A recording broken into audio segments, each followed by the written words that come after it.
कर्पूर गौरव करुणावतारं संसारसारं भुजगंधहारं सदा वसंतं हृदयारविंदे भवं भवानी सहितांगनमामि। आज हूँ पवित्र जागर अमावस्या महाशिवरात्रि प्रभु महादेवंकर आज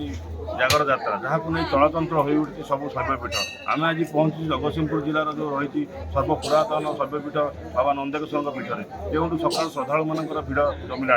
एवं पूजा अर्चना प्रकम्पित होती सबआड़े। तो आज आम यही मंदिर में पहुँचु आम सहित यही मंदिर किसी पूजक रही किभली भाव आज नीति नियम रही कौड़ी समय नीति निघंट कर महादीप उठो। तो सीधा सड़क आलोचना करें कौन कहे आज आपंकर जो महादेव नंदेश्वर महादेव आज जागर यात्रा महासमारोह में पालन कर सका श्रद्धा मान भिड़ लगे किपरि आज नीति निर्घंट कर ओम त्रयंबकं यजामहे सुगंधि पुष्टिवर्धनम् उर्वारुकं बन्धनात् मृत्युमुक्षयमामृतात्। हरि ओम नमः शिवाय। महाप्रभु श्री श्री नंदिकेश्वर महादेव जे कि त्रिदेवक पीठ आम आर्यावर्त भारत वर्ष शैव धर्म परंपरा विस्तार लाभ कर परिप्रेक्षी पंचदश शताब्दीर राजाजुड़ा समय पीठ प्रभु नंदमुनि पीठ जो पीठरे 12 मास 13 यात्रा महासमारोह अनुष्ठित होता है। ता भितर आमर महाप्रभुंर महाशिवरात्रि महाजागर महाप्रभु नंदमणिकर पीठ एभली पीठ त्रिदेवक पीठ जो ब्रह्मा विष्णु महेश पूजा पाँच 12 मास 13 यात्रा मध्य महाप्रभुंर महाशिवरात्रि महाजागर महासमारोह होता है। नंदमणि पीठ एक पीठ जो 22 बाटी जमी 22 घर ब्राह्मण 22 शेर नीति नैमित्तिक भाव होता है। आज महाशिवरात्रि महाजागर प्रातः मुहूर्त 4 घटिकार मंदिर खोल जो कि आमर पुरी कटक जगतसिंहपुर केन्द्रापड़ा ये सब जिलार लोक मानकर भक्त मानकर समावेश होता है। प्रातः मुहूर्त 4 घटिकार रात्रि 4 घटिका पर्यंत महादीप उठे रात्रि 4 घटिकार आपण देखिथे। प्रमुख शैवपीठ मानक रात्रि 10टा 12टा महादीप उठे। प्रभु नंदमणिकर रात्रि 4 घटिकार महादीप उठी था भक्त मान समावेश होता है। एवं प्रभु पीठर एक अलौकिक ब्रह्मकाठर महिमा समस्त भक्त मान जानी जो आमर अलौकिक भाव में ब्रह्मकाठर महिमार जार जहाँ मानसिक सबकि पूर्ण होता है और चोरी जाता हजि जाता जिनिस मानकर पुनरुद्ध होता है। आज ये पीठरे पुलिस बाहिनी सहायता आमर ब्राह्मण देवता सहायता ग्रामवासी मान सहायता भक्त मान सहायतार कार्यक्रम आगे चली एवं महाशिवरात्रि महाजागर एक विशेषतः सबू शैवपीठ मानक केतकी फूल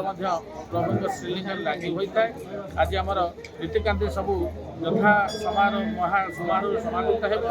होपण मैंने देखिपे भक्त मानकर समावेश हो गला। प्रभु पीठर चतुर्पार्श्व भक्त मैंने मानसिक धारी त्राही पड़ी जाड़ुआ कालीसा रूपरे गोपाल सेवक सभार हो प्रभु समस्त को मनोवांछा पूर्ण कराती। सहित नीतिकांति भितर संध्या काल एठी नंदिकेश्वर यूथ क्लब आनुकूल्य ग्रामोन्नयन कमिटी आनुकूल्य सांस्कृतिक कार्यक्रम धर्मसभा प्रवचन ज्ञान यज्ञ सहित आमर मैट्रिक परीक्षार जो मैंने श्रेष्ठ छात्र छात्री सब पुरस्कार दिज्व सहित आमर संबर्धना दिज्व आमर सांस्कृतिक कार्यक्रम ओडिसी भजन संबलपुर नृत्य एवं भजन समारोह तापर रात्रि 4 घटिकार यथा रीति मुताबक आमर महादीप उठ महाप्रभु निश्चित भाव में आप मंदिर प्रतिज्ञा रखुले सब आडम्बर सरी सब प्रस्तुति शेष होती जो श्रद्धा मान भिड़ जमला आम सहित आउ मंदिर पूजक रही सीधा आलोचना करवा कौन कहे आज नंदेश्वर महादेव जागर यात्रा जहाँपाई आस्ते आस्ते श्रद्धा मान भिड़ लगे किभली रही नीति निर्माण कर प्रथमतः मुझे कहि नंदिकेश्वर महादेव ओडिशा कहीं ओडिशार जगतसिंहपुर जिले नंदीग्राम अवस्थित किंतु सारा ओडिशार अप्रतिद्वंदी ठाकुर नंदिकेश्वर महादेव जहाँ ये 1800 ख्रीष्टाब्द आर्यवर्त भारत वर्ष राजा समय पीठ अच्छी जगन्नाथ क्षेत्र में जोपरी 12 मास 13 व्रत पालन कराए भाव नीति नियम अच्छी। आज ठाकुर रात्रि 4 घटिकार पहुड़ पिटिला नाम संकीर्तन हरिबर हुलहुली मध्यम ठाकुर को स्नान करागला महास्नान पर वर्तमान भक्त मान दर्शन लगी এবং এই দর্শন পরে বর্ତ୍ତমান খেচুড়ি ধূপ হব यापर अन्न धूप कर आमर अच्छी सरल बणी अच्छी ठाकुर संध्या आरती हम राति 4टार ठाकुर महादीप उठब यह एक अनन्य विरल चित्र सारा भारत वर्ष में जदि राति 10टा 11टा भितर कौटी उठे किंतु ये 4टार महादीप उठे आउ टे बड़ कथा जो मैंने माँ मैंने पढ़ी त्राही पुत्र किए रोग क्या पुओ हजि ठाकुर आज मानव शरीर से देखा देवे और आज हजार हजार जो संख्यार भक्त रे एक सुसुंदर विमान रे बसी ठाकुर आज अगणित भक्त को दर्शन देवे और दुख शुणा वर्ष को थरे ठाकुर ये परिक्रमा भक्त मान मध्य तीन थर परिक्रमा करेंगे तापर जाड़ुआ बाहर जाड़ुआ बाहरला ठाकुर महादीप उठब यह हूँ आज नीतिकांति निश्चित भाव में शुणुते आज महादेव किभली नीतिकांति रही पूजक आम सहित आलोचना करते मंदिर पूजक रही आलोचना कर कौन कहे आज किभली भाव में प्रभु नंदेश्वर महादेव नीति निर्वहन कर जरा जरा परित्राणे साधनो विनाशाय सदस्यस्थापनार्थाय संभवामि सर्वधर्मान् परित्यज्य मामेकं शरणं महन्ता सर्वपापिभ्यो मुक्तियो प्रभु नंदमणिकर बहु पुरातन शैवपीठ ये आमर एठारे लक्ष लक्ष भक्त भक्ता ये जागर यात्रा उजागर रुहति प्लस उपस्थित रही से दर्शन निमंते बहुत भक्त भक्ता ये आसती जे जार मनस्कामना पे आसती से निश्चित पूरण होता है तेणुक बहुत दूर दूरांतर ये भक्त भक्ता आसती आमर ये गोटे ब्रह्माकट अच्छी आमर जो ठाकुर जो पानी व्यवहार होती से ब्रह्माकट से बांपी भी बाहर देले गोटे एमती शक्ति अच्छी जो मैंने चोरी करती ये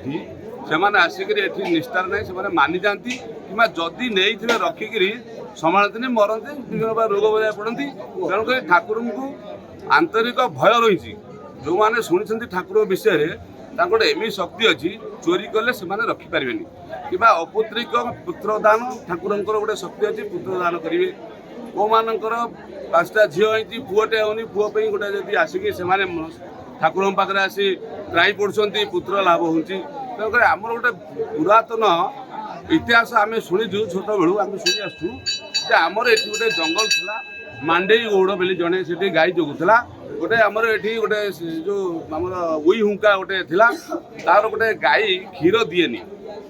घर गला बेले जो गाई दुनिया को जाए तार क्षीर से बाहर तेणुक से बाछुरी जो पीया जाए क्षीर न थाए से गाई की मांडेई गोड़ थे रागिक बाड़ेला कौन पे क्षीर होनी कौन ना गोटे चिंताधार रहा से गाई जगिया भितर ये भितर धरे जगी रहा से गोटे उई हुंका पाखे गाई ठिया होती आपे आपे तार क्षीर झरी जाऊँ तेणुक से उई हुंकार कौन महात्म्य अच्छी खोलाखोली देखला बेलू आम प्रभु से आविर्भाव हेले तेणुक से दिन ठार नंदेश्वर महादेव नंदीग्राम प्रसिद्ध ना रही ठाकुर तेणुक से दिन ठाकुर को एमती मानती एरिया ये अंचल जहाँफल कि जहाँ मोर सांग जड़े कहीकि गले आम जड़े भक्त जो पूजारी जगतसिंहपुर केन्द्रापड़ा पुरी काकटपुर सब प्रत्येक एरिया भक्त भक्ता ठाकुर विषय बहुत जानते आसती से मनस्कामना भी भारी खुशी सह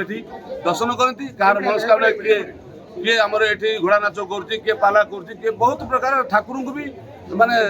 अवदान समस्त अच्छी समस्ते भी ठाकुर किसी दौरान खुशी तेणुक निश्चित भाव में शुणुते कि जो महादेव रही नंदीश्वर महादेव रही निश्चित भाव बहुत ना रही जहाँपाई आज श्रद्धा मान भिड़ लगी आम सहित जो भक्त आसी जोड़ी है सीधा सीधा आलोचना करें कौन कहे आज आप प्रभु नंदेश्वर पाखु कौन कहे कौट आसी प्रति वर्ष आज की 25 वर्ष आसूची प्रत्येक वर्ष गोटे केतकी फुल ठाकुर को आमर दि जाए तेणु ठाकुर जगतर मंगल करूँ ठाकुर को जी जहाँ मागी से निश्चिंत पाई ठाकुर निश्चिंत सत्ता अच्छी सब बेले ठाकुर को स्मरण करें। ନିଶ୍ଚିତ ଭାବରେ ଆପଣ ଶୁଣୁଥିଲେ କି ରୀତା। ମା ଆସିଥିଲେ ଯେ ମା କହିବା କଥା ଯେ 25 ବର୍ଷ ଧରି ମାଙ୍କ ପାଖକୁ ଆସିଛନ୍ତି ଏବଂ 25 ବର୍ଷ ଧରି ମା ଠାକୁରଙ୍କ ପାଖରେ ଯାହା ତାଙ୍କର ମାନସିକ ରକ୍ଷତା ପୂରଣ ହେଉଛି। ଆମ ସହିତ ଆଉ ଜଣେ ମଧ୍ୟ ମା ଯୋଡ଼ିଲେଣି ସିଧା ସଙ୍ଗେ ଆଲୋଚନା କରିବା କ'ଣ କହିବେ ମା ଆପଣ କୋଉଠୁ ଆସିଥିଲେ କ'ଣ କହିବେ ଆଜି ଏ ଯେଉଁ ମହାଦେବଙ୍କ ପାଖକୁ ଆସିଛନ୍ତି କ'ଣ ମହାତ୍ମା ରହିଛି ମହାଦେବ ତାଙ୍କ ପାଳିରେ ମହାପ୍ରଭୁଙ୍କର ପ୍ରଭୁଙ୍କର ବହୁତ ମହିମା ତାଙ୍କ ମହିମା ଯିଏ ଯାହା ଚାହିଁଛି ଯିଏ ଯାହା ତାଙ୍କ ମନସ୍କାମନା ଠାକୁରଙ୍କୁ ପୂର୍ଣ୍ଣ କରିଛନ୍ତି। ତାଙ୍କ ଆଶୀର୍ବାଦ ସମସ୍ତଙ୍କ ପାଖରେ ଅଛି ଆଉ ତାଙ୍କ ଆଶୀର୍ବାଦରୁ ଆମେ ବି ବହୁତ ଭଲରେ ଅଛୁ। ଭାବରେ ଯେଉଁ ମା ଯୋଡ଼ି ଦେଇଥିଲେ ତାଙ୍କର ଯାହା ପ୍ରତିଜ୍ଞା ରଖୁଥିଲେ ଏଇ ମହାଦେବଙ୍କର ବହୁତ ମହିମା ରହିଛି ଓ ଯାହା ମାନସିକ ରଖିଥିଲେ ତାହା ସେ ତାଙ୍କର ପୂର୍ଣ୍ଣ ହୋଇଛି ଏବଂ ପ୍ରତିବର୍ଷ ସିଏ ଏ ମହାଦେବଙ୍କ ପାଖକୁ ଆସୁଛନ୍ତି। ଆଜି ଜାଗର ଯାତ୍ରାରେ ମଧ୍ୟ ଓଷା କରିଛନ୍ତି ଏବଂ ଜାଗର ଯାତ୍ରାରେ ମହାଦେବ ପାଖରେ ପହଞ୍ଚନ୍ତି। ଆମ ସହିତ ଜଣେ ଭକ୍ତ ମଧ୍ୟ ଯୋଡ଼ିଛନ୍ତି ସିଧା ତାଙ୍କ ଆଲୋଚନା କରିବା କ'ଣ କହିବେ ଏ ଯେଉଁ ପ୍ରଭୁ ନନ୍ଦେଶ୍ୱର ମହାଦେବ ତାଙ୍କର ବହୁତ ଖ୍ୟାତି ରହିଛି କ'ଣ ଆପଣ କେବେଠାରୁ ଆସୁଛନ୍ତି ଆଉ କ'ଣ କହିବେ ଘର ଏଇଠି ଆମେ ତ ଜନ୍ମ ଏଇଠି ନନ୍ଦେଶ୍ୱର ମହାଦେବ ଏଇଠି ଘର ଏଇଠି ଜନ୍ମ ଏଇଠି ଯାହା ମାଗିଛୁ ତାହା ହିଁ ପାଇଛୁ କୌଣସି ମାନେ ଏହାର କୌଣସି ସନ୍ଦେହ ନାହିଁ। ଆଉ ଭଗବାନଙ୍କର ଯେଉଁ ଆଶୀର୍ବାଦରୁ ଯିଏ ଏଇଠି ଆସିଛନ୍ତି କୌଣସି ଖାଲି ହାତରେ କେହି ଫେରି ନାହାନ୍ତି ନିଶ୍ଚିତ ତାଙ୍କୁ କିଛି ବରଦାନ ମିଳିଛି। ଏ ନନ୍ଦେଶ୍ୱର ମହାଦେବଙ୍କର ଏତେ ମହିମା ଯେ ଦୁନିଆ ସାରା ସମସ୍ତେ ହିଁ ଭଲ ପାଆନ୍ତି। କିଏ କୋଣ ଅନୁକୂଳରୁ ଯେକୌଣସି ଜାଗାରେ ଦେଖିବେ ସମସ୍ତେ ଆସି ଏଇଠି ମାନେ ପହଞ୍ଚନ୍ତି ଦର୍ଶନ କରନ୍ତି। ଭୋର 4ଟାରେ ହେଉଛି ଦୀପ ଉଠେ ତାଙ୍କୁ ମାନେ ଉପଭୋଗ କରନ୍ତି ସମସ୍ତେ ଉପଭୋଗ କଲା ପରେ ଆମେ ଏଠି ଆଉ ଗୋଟେ ଜିନିଷ ଦେଖିବା ପାଇଁ ମିଳୁଛି ଯେ ଏଠି ଯେଉଁ ମନ୍ଦିର ଚକ୍ଷୁ ପାଖରେ ରହିଛି ବହୁତ ମହିଳାମାନେ ତ୍ରାହି ପଡ଼ିଛନ୍ତି ନିଜର ମାନସିକ ପୂରଣ ପାଇଁ କ'ଣ କହିବେ ମାନସିକ ମାନେ ଯେଉଁମାନେ ଆସିଛନ୍ତି ତ୍ରାହି ପଡ଼ିବା ପାଇଁ ତା ଭିତରୁ 100%ରୁ 75% ସେମାନେ ଉପକୃତ ହେଇକି ଯାଆନ୍ତି। ଯାହାର କିଛି ଗୋଟେ ଅସୁବିଧା ସେମାନେ ମାନେ ଭଲ ନ ପାଇଥାନ୍ତି ନୀତି ନିୟମରୁ ନ ରହିବା ସେ ଅସୁବିଧା ସେମାନେ ଭୋଗୁଛନ୍ତି। ଆଉ ଯେଉଁମାନେ ନୀତି ନ ଅଛନ୍ତି ସେମାନେ ଭଲ ଉପକୃତ ହେଇଛନ୍ତି। ତ ନିଶ୍ଚିତ ଭାବରେ ଯେଉଁମାନେ ଆଜି ଦିନରେ ମହାଦେବ ଏଇ ଯେଉଁ ନନ୍ଦେଶ୍ୱର ମହାଦେବ ପାଖରେ ଯେଉଁମାନେ ତ୍ରାହି ପଡ଼ିଛନ୍ତି ତାଙ୍କର ମନସ୍କାମନା ନିଶ୍ଚିତ ଭାବରେ ପୂର୍ଣ୍ଣ ହେଉଛି। ହଁ ନିଶ୍ଚିତ ଭାବରେ ଇଏ ଗୋଟେ ହେଉଛି ଦୋଳ ପୂର୍ଣ୍ଣିମାରେ ଗୋଟେ ହେଉଛି ସେ ସମୟରେ ତ୍ରାହି ପଡ଼ୁଛନ୍ତି ସେ ସମୟରେ କିଛି ଲୋକ ପାଇକି ଯାଉଛନ୍ତି। ତ ନିଶ୍ଚିତ ଭାବରେ ଆପଣ ଦେଖୁଥିଲେ ଯେଉଁ ଆଜି ଯେଉଁ ମହାଦେବଙ୍କର ପ୍ରଭୁ ଶିବଙ୍କର ଆଜି ଯେଉଁ ଜାଗର ଯାତ୍ରା ବା ମହାଶିବରାତ୍ରି ତାହା ଆଜି ଆମେ ରହିଥିଲୁ ଯେଉଁ ଜଗତସିଂହପୁର ଜିଲ୍ଲାର ଯେଉଁ ସର୍ବପୁରାତନ ରାଜା ଅମଳରୁ ରହିଛି ନନ୍ଦେଶ୍ୱର ମହାଦେବ ପୀଠରେ ରହିଥିଲୁ ଯେଉଁଠୁ ସକାଳୁ ନୀତି ନିୟମ ଅନୁସାରେ ତାଙ୍କର ଯାହା ନୀତି ନିୟମ ନିର୍ଗ୍ରହଣ କରାଯାଏ ସେହି ହିସାବରେ ପୂଜା ଅର୍ଚ୍ଚନା ଆରମ୍ଭ ହେଲାଣି ଏବଂ ପ୍ରତ୍ୟେକ ଓଡ଼ିଶା ଭିତରେ ସବୁ ଜାଗାରେ ରାତି 11ଟା ରାତି 12ଟା ଭିତରେ ମହାଦୀପ ଉଠୁଛି। ଏଠି ଏକ ପରମ୍ପରା ରହିଛି ଯେଉଁ ମହାଦୀପ ରାତି 4ଟା ପରେ ଏଠି ଉଠେ ଏବଂ ତା ସହିତ ଏଠି ଯେଉଁ ଶ୍ରଦ୍ଧାଳୁମାନଙ୍କର ମଧ୍ୟ ଭିଡ଼ ଲାଗିଲାଣି ଆସ୍ତେ ଆସ୍ତେ ଭିଡ଼ ଲାଗିଲାଣି ଏବଂ ସବୁଠାରୁ ବଡ଼ କଥା ହେଉଛି ଆଜି ଦିନରେ ଯେଉଁ ମାଆମାନେ ନିଜର ମାନସିକ ନେଇ ଏଠି ତ୍ରାହି ପଡ଼ିଛନ୍ତି ତାଙ୍କର ମନସ୍କାମନା ପୂର୍ଣ୍ଣ କରାଯାଏ ଏବଂ ମୁଁ ଯାହା କ୍ୟାମେରା ପର୍ସନକୁ କହୁଥିଲି ସେ ଯାହା ଦେଖାଉଥିଲେ ଯେ ନିଶ୍ଚିତ ଭାବରେ ଶହ ଶହ ମହିଳା ଏଠି ତ୍ରାହି ପଡ଼ିଛନ୍ତି ଏବଂ ନିଜର ମାନସିକ ଦେଇକି ମନସ୍କାମନା ପୂର୍ଣ୍ଣ ପାଇଁ ନିଜ ମହାଦେବ ପାଖରେ ତ୍ରାହି ପଡ଼ିଛନ୍ତି ଏବଂ ନିଶ୍ଚିତ ଭାବରେ ଯାହା ଏଠି ଏ ପୀଠର ଯାହା ଅଲୌକିକ ଶକ୍ତି ରହିଛି ନିଶ୍ଚିତ ଭାବରେ ଯାହା ମନସ୍କାମନା ରହିଛି ତାହା ଅତୀତରେ ପୂରଣ ହୋଇଛି ଏବଂ ଏବେ ଯେଉଁମାନେ ତ୍ରାହି ପଡ଼ିଛନ୍ତି ତାହା ନିଶ୍ଚିତ ଭାବରେ ପୂରଣ ହେବ। ଜଗତସିଂହପୁର ଦେବଦୂତ ମାନଙ୍କ ରିପୋର୍ଟ ବଡ଼ ଖବର।